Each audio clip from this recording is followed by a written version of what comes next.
So I have logged in and now I arrive at this screen. So I'm going to launch and select either math or literacy.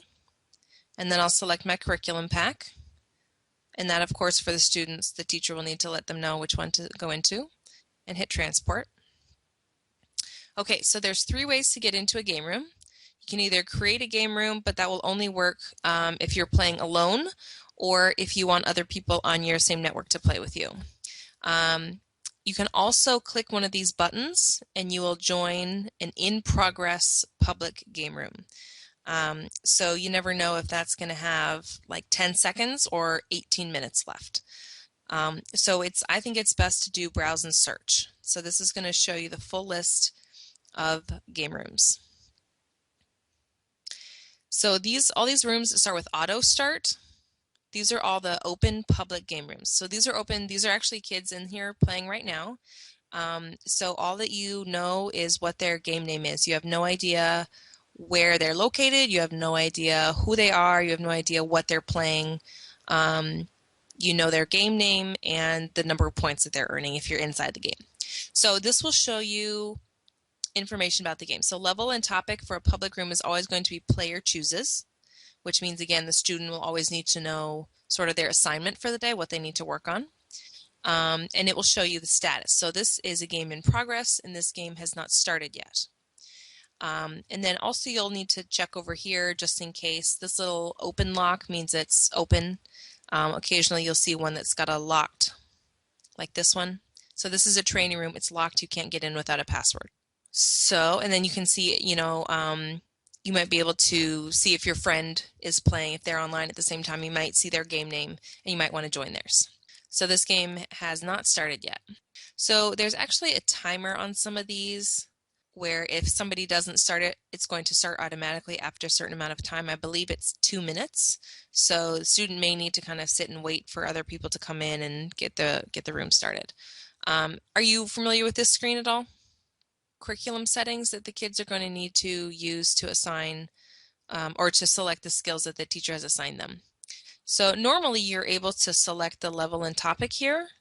I'm not sure why we're unable to do that. Maybe the game already started. That might be why. So you should be able to select from levels and topics. The levels are approximately equal to grade level. And of course, you guys are in Canada. I don't know if your system is totally different or not.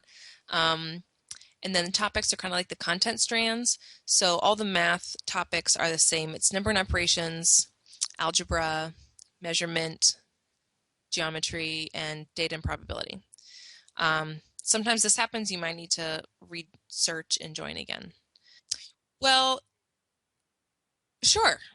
But then in that case, well, so if there's a totally empty room, if I come into this empty room, so now I'm able to choose from a variety of levels. Here are my topics. And then once I'm in here, I can select one or more than one. No, it actually starts, so we're in elementary school, so it starts at D is 3rd grade. So elementary goes 3rd to 6th. But again, depending on your kids, depending on your sort of scope and sequence, your curriculum, there's definitely overlap since we're used all around the United States. So you'll select your level, your topic, and your skill. The default is 3rd grade, number and operations, random mix.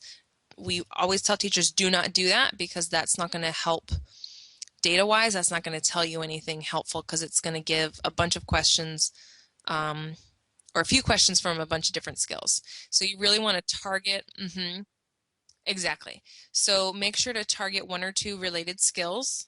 And if you're doing virtual, you may tell the kids, you need to play this or this skill, and I expect you to play like a 20-minute game of, and for them, you should actually assign them a mission, meltdown, swarm, velocity, or tower storm. Tower Storm is a great one to start with if they've never seen it before, so definitely take a look at that at those tutorial videos. There's a couple tutorials that will help you with that. And then if the student finishes that assignment, they play their 20 minutes of Tower Storm with level G, number and operations, properties of multiplication. Once they do that, then they can obviously play whatever they like. as long as they've kind of finished their assignment.